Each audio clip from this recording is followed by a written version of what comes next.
নমস্কার বন্ধুরা, সঙ্গে আমি পাপিয়ার আরও একটি নতুন ব্লগে তোমাদের সবাইকে অনেক অনেক স্বাগত জানাই। আজকে রবিবার, ননিরও স্কুলের ছুটি, ওর বাবারও আজকে ডিউটি অফ। সেই জন্য বাসি কাজ সারার সাথে সাথে সকালবেলা একবারে চানটাও সেরে নিয়ে তারপরে রান্নাঘরে ঢুকেছি। কারণ আমি যদি চানটা না করি না, তাহলে কিন্তু অনেকটা আজকে বেলা হয়ে যাবে। আর ওরা বাড়িতে থাকলে কি হয়, আমার কাজের খুব দেরি হয়ে যায়। ছুটির দিনে কিন্তু এই সমস্যাটা বেশি হয় দেখেছি। সেই জন্য আজকে সমস্ত কিছু কাজ সেরে নিয়ে, স্নান সেরে, পুজো সেরে তারপরে একদম রান্নাঘরে ঢুকেছি। মানে আর কোনো পিছুটান কিন্তু রাখিনি। একটু পরেই ননি যাবে টিউশনেতে। ও চান করে একদম রেডি হয়ে গেছে, তাই ওর জন্য একটুখানি রুটি তৈরি করে দিচ্ছি। বললাম ভাত খাওয়ার জন্য, ভাত তো বললো আমি খাবো না, আমি থাক রুটিটাই তাহলে খেয়ে যাক। এদিকে নীলমণিবাবু সকাল সকাল উঠে পড়েছে। যতই হোক বাড়ির ছোট সদস্য তো কী হয়েছে, ওর কি কাজ নেই? তাই ও সকালবেলায় উঠে পড়েছে সবাইকে একটু কাজে হেল্প করবে বলে। প্রতিবারই রুটি করার পর এভাবে চাকি বেলনাটা মুছে পরিষ্কার করে রেখে দিই। কাঠের জিনিস সবসময় ধোয়াটা ঠিক জিনিস নয়, মাঝে মধ্যে ধুয়ে নিই, কিন্তু এভাবে পরিষ্কার করে রাখলে কি হয় দেখেছি, রুটি করতে পরবর্তীকালে সুবিধা হয়।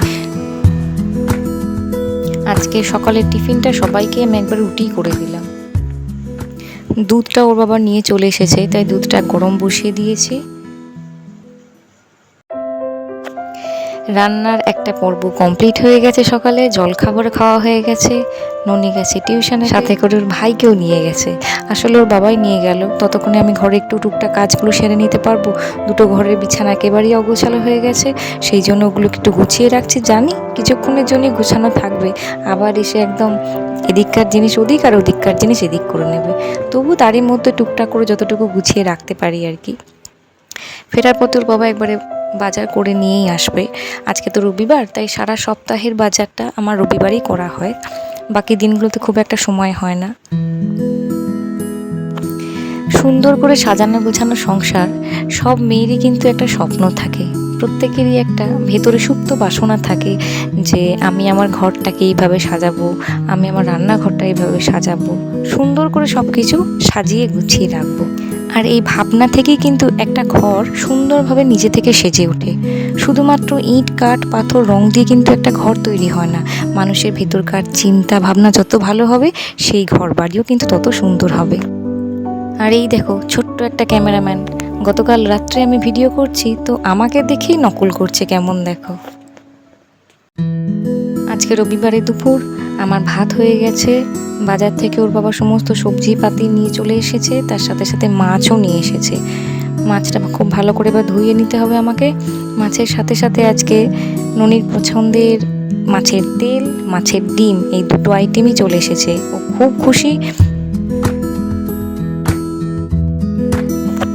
মাছের তেল পেলে ননি আর কিছুই চায় না, মানে ওই দিয়ে কিন্তু সমস্ত ভাত খেয়ে নিতে পারবে, এত খেতে ভালোবাসে মাছের তেলটা। মাছগুলোকে খুব ভালো করে ধুয়ে নিয়েছি। এবার একটু নুন হলুদ মাখিয়ে মাছগুলোকে একটা একটা করে ভালো করে ভেজে নিতে হবে। আর এই ভাজা মাছের তেলেতেই মাছের যে তেলটা, সেটাও আমি এখানে রান্না করে নেব। মাছের তেলটা শুধু শুধু করি না, একটুখানি পেঁয়াজ রসুন, সামান্য একটুখানি লঙ্কা আর একটু যদি থাকে আদা জিরে বাটা দিয়ে করলে খেতে খুব ভালো লাগে। এটা দিয়ে মনে হয় যেন সব ভাতটা খাওয়া হয়ে যাবে। তো আজকে রান্না তো আমার এই আইটেম হলো মাছের তেল, মাছের ডিমের বড়া, মাছের কালিয়া আর ডাল, আর সাথে তো আম থাকছেই। আজকে রবিবারের ছুটির দিন আমার এইভাবেই কাটলো। সবটাই তোমাদের সাথে শেয়ার করলাম, দেখালাম, অনেক গল্প করলাম। যাই হোক, ভালো থেকো, আবার দেখা হবে পরবর্তী কোনো ব্লগে। টাটা।